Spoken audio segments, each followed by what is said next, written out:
Jaya Radha Madhava Kunja Bihari Jaya Radha Madhava Kunja Bihari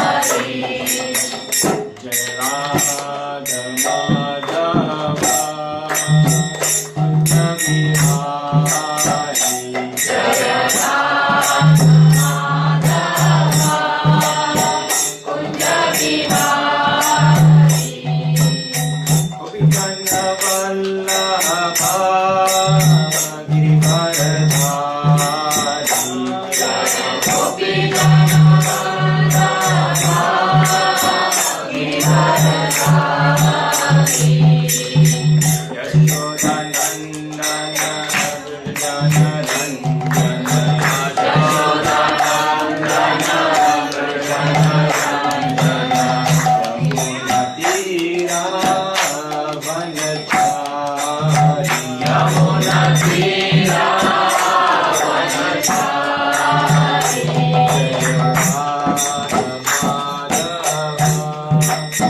Kunja Bihari Jaya Radha Madhava Kunja Bihari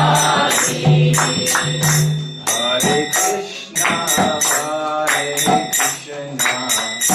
Krishna Krishna, Hare Hare, Hare Rama, Rama Rama, Hare Hare, Hare Krishna Hare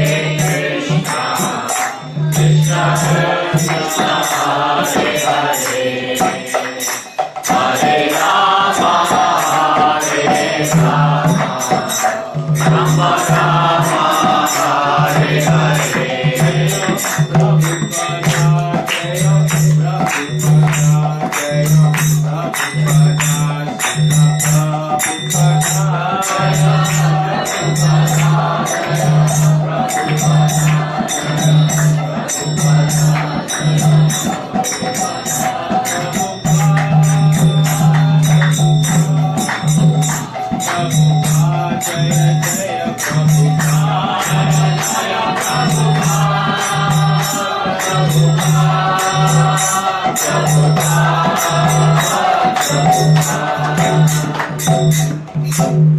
Prabhupada ki Jai.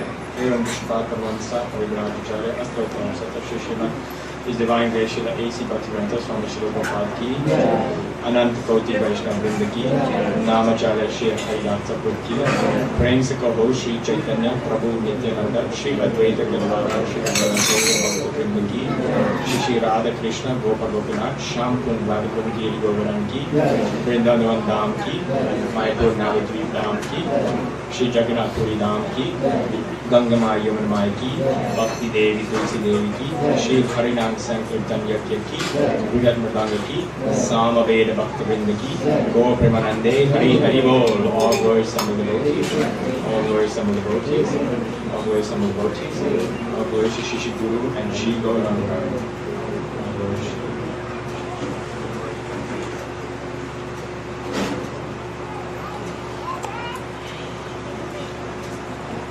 Hare Krishna.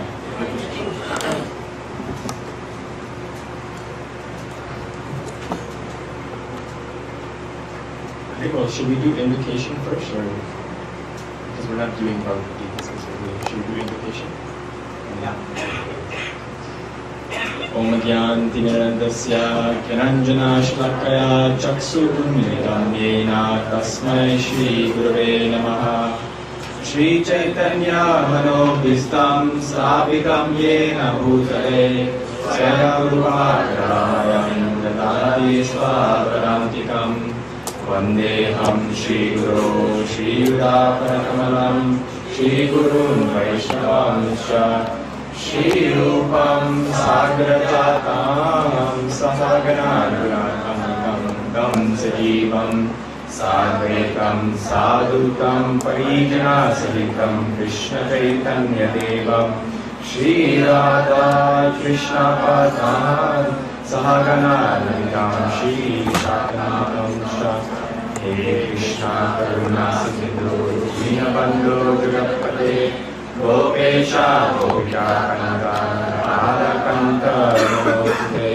Tapta Kanchana Gaurangi Radhe Vrindaneshwari Vrishabhanu Sudevi Pranamami Harive Vanchakalpaduruyasha Kripa Sindhu Evacha Patitanam Pavanebhyo Vaishnavebhyo Namo Namaha Jai Shri Krishna Chaitanya Prabhu Nityananda Shri Advaita Gadadhar Shivasari Gaura Bhaktavinda Hare Krishna Krishna Krishna Hare Hare Hare Rama Rama Rama Hare Hare.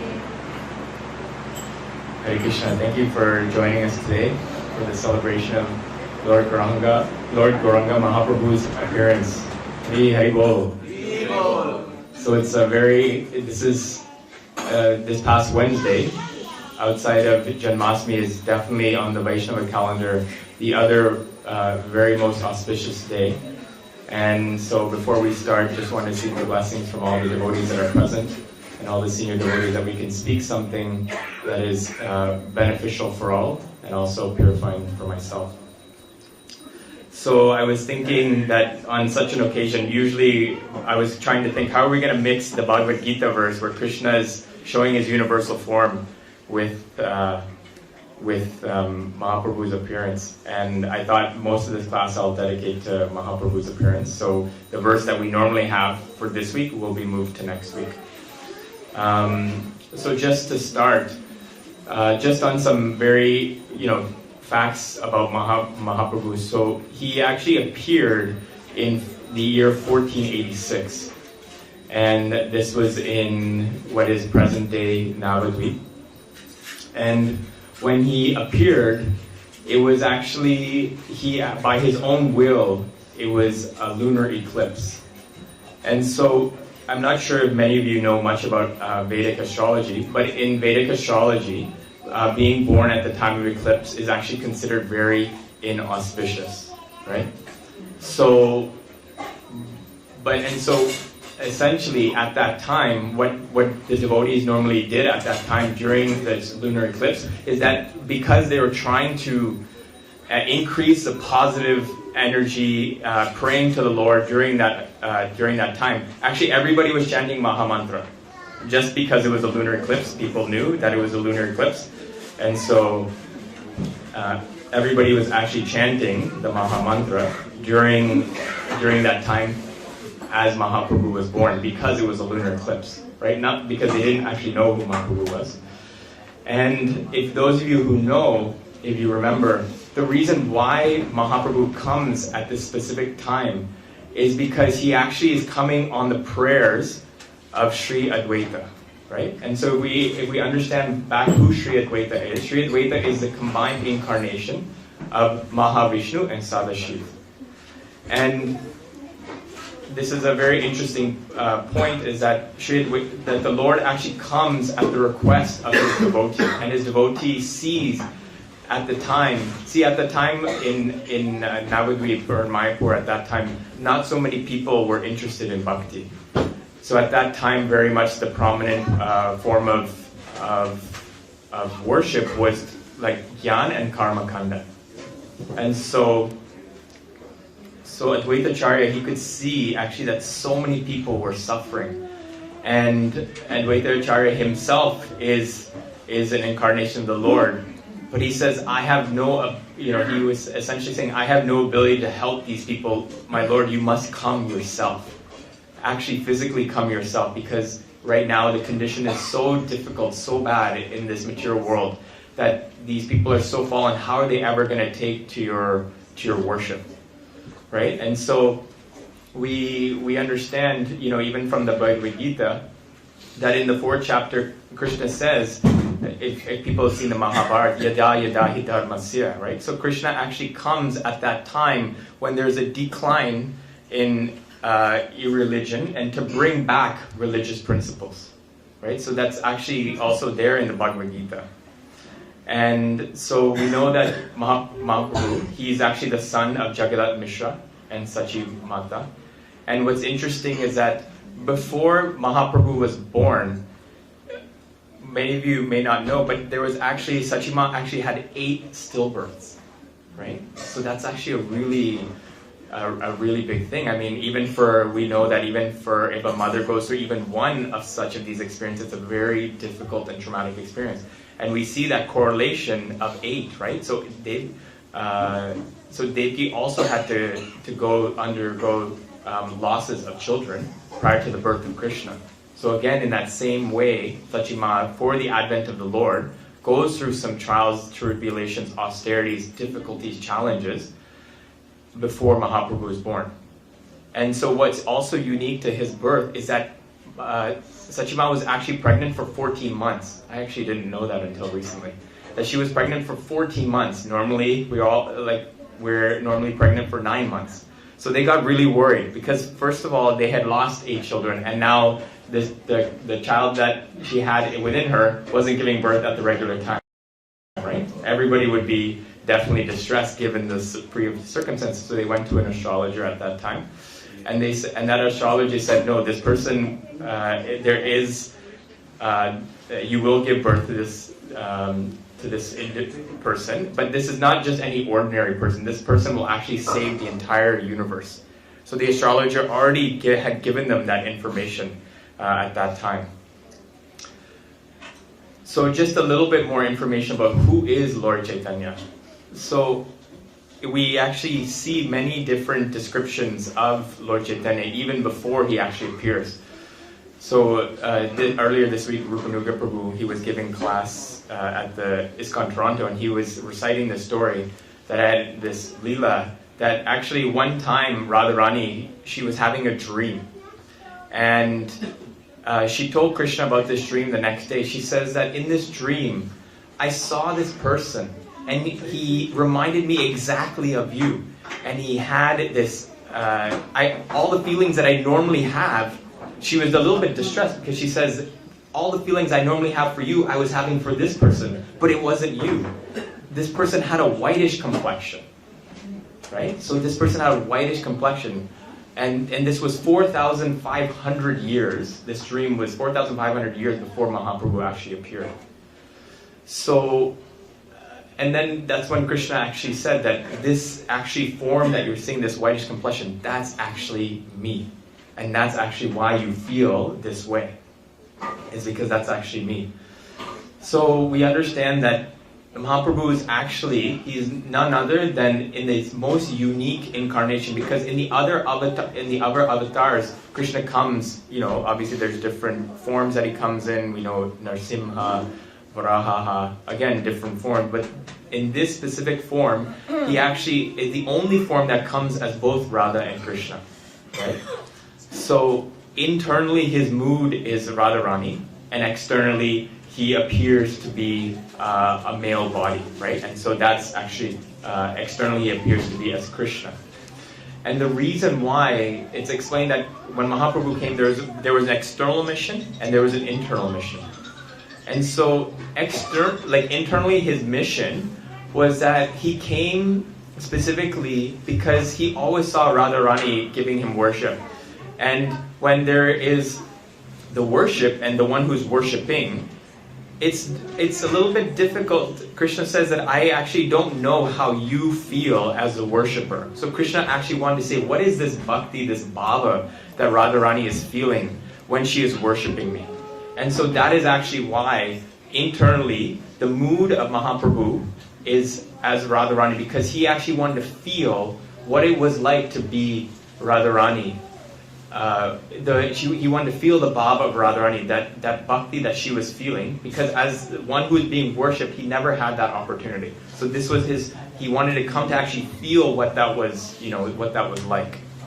And externally, we know, obviously, we see what Mahaprabhu did externally. He essentially came to fulfill the order and the request of Advaitacharya, to basically help the fallen conditioned souls.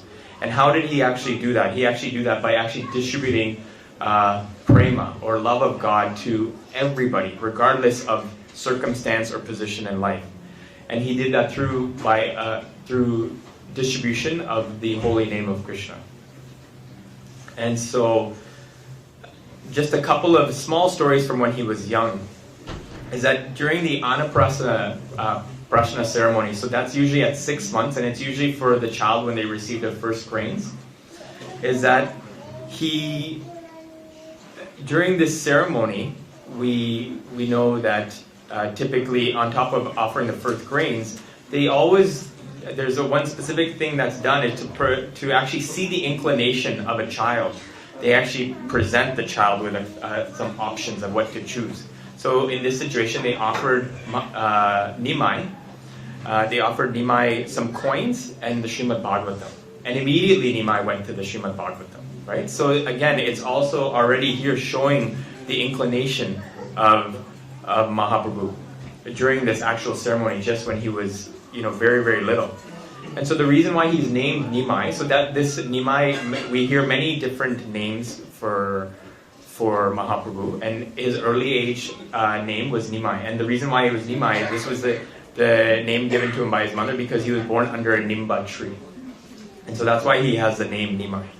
And there's this really nice story. It was actually just reminding me of my own work, but I thought this was really endearing. But that when Nimai was really little, he would sit in his mother's lap, and there would be times where he would cry.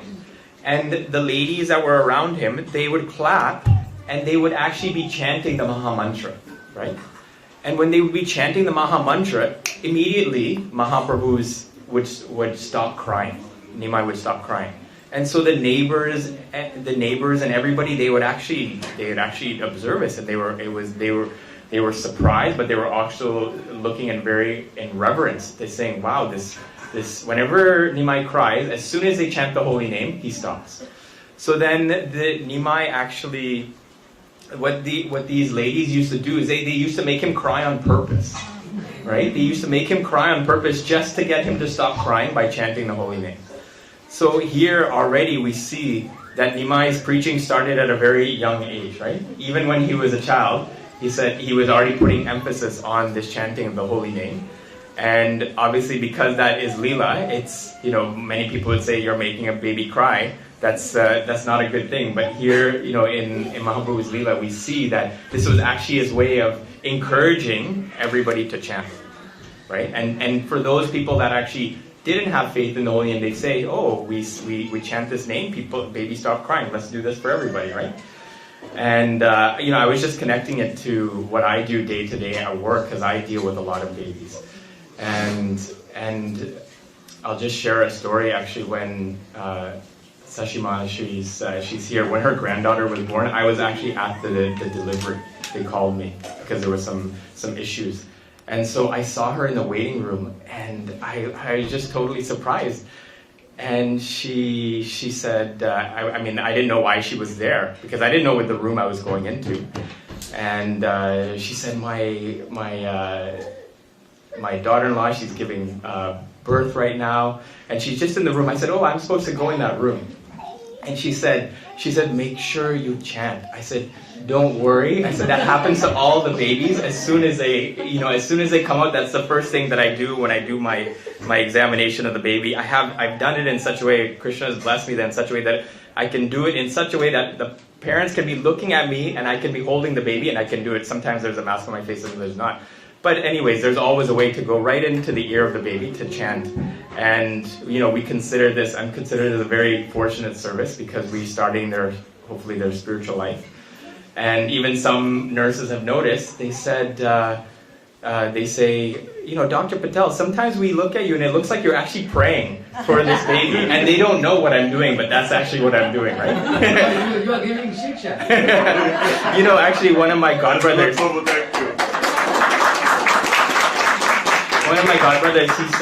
he said you're actually their guru. I said no, I can't accept that kind of responsibility, right? Because here you are doing when the child is born, yes.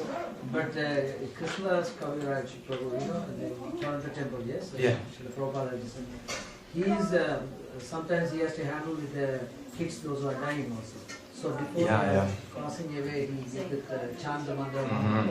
So here he's born and no, it's a tremendous service, and I've actually seen, for me, the reason why this story actually had so much touched me so much is because my own experience is that actually when this name is chanted to babies that have been crying, they you can actually see they become dhira, they become a little bit peaceful, right, when the holy name is chanted. So for me, it actually also increases my own faith. It's not because there's any qualification from myself, but actually the power of the name is there, right, for all of us to actually make an attempt and try. So I was thinking about this story, and then I was thinking about this story, and I was thinking, this is such a nice thing to be able to bring up on this occasion. Because Nimai, again, he was very little, but look, they did it just to stop him from crying, right? And so we know that when Mahaprabhu, he was older, he went by the name of Vishvambar, right? So that was Vishvambar, and his older brother was named Vishwarup. And I actually just recently learned the meaning of Vishvambar. Vishvambar actually means one who maintains the entire universe and who leads all living entities. So what an amazing and fitting name for Mahaprabhu is one who maintains the entire universe and leads all living entities, right? So we just meditate on this. It's such an auspicious and fitting name for Mahaprabhu for what he did.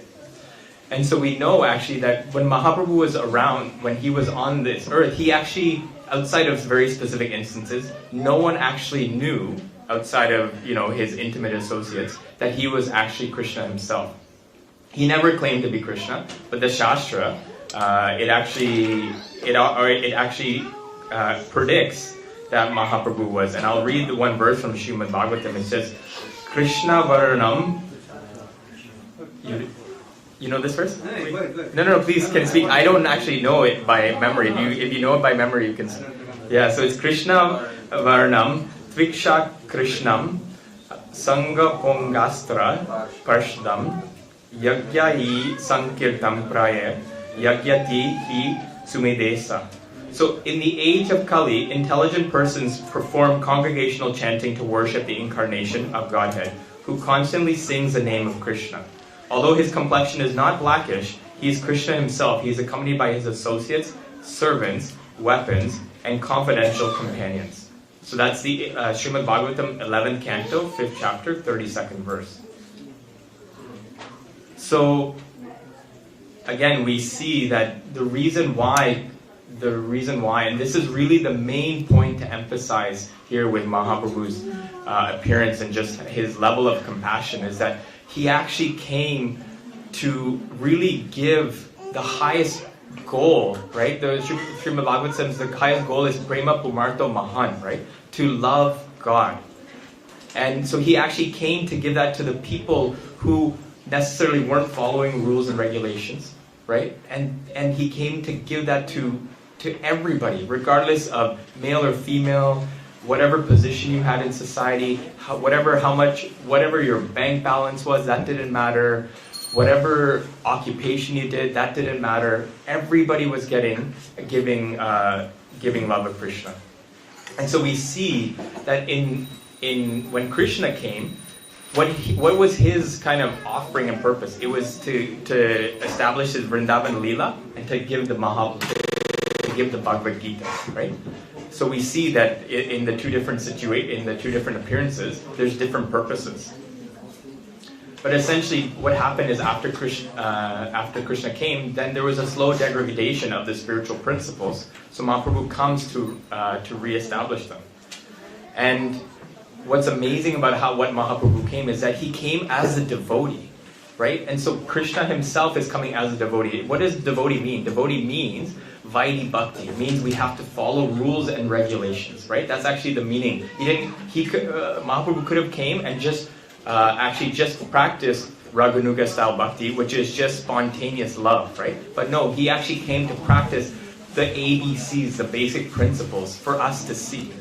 So I think I always think about this point, and it's like amazing to see that God himself, Krishna, came to show us every step of the way, how to live as a devotee, how to live as a living entity. And so Mahaprabhu's main philosophy that he propagated is the principle of Achinta Veda Veda. And so what that means is that the Lord is simultaneously at the same time one but different than the creation of the universe. And so the way a very simple example I like to think about Achinta Veda is that many times, let's say we'll be in a room in our room at our home, and we'll call out and we'll say, the sun is in the room, right? The sun from the sky is in the room. But actually not the sun is in the room, the sun rays are in the room, right? If the sun itself was in the room, the whole house would burn down because it's so hot. But the sun rays are actually in the room, right? So similarly, that you can't say that the sun rays and the sun are actually, they're the same, but it's different, right? Because one is providing the energy and one is the energy, right? The energetic and the energy, right? So it's a very simple example. If we just look at the sun and the simple example of the sun, we can actually understand what is simultaneously one but different at the same time. And so Mahaprabhu, how did he actually show this? What was his practical way of demonstrating it? He did this by giving the holy name, because it's understood that the holy name is a sound vibration of the Lord. And so that if Krishna or Mahaprabhu, or if Krishna is the absolute whole, that the sound vibration is also the direct way for us to interact with Krishna in this specific age, right? So the sound vibration, if we consider that if Krishna is the whole and the sound vibration is the representation of Krishna, that they're actually one and the same.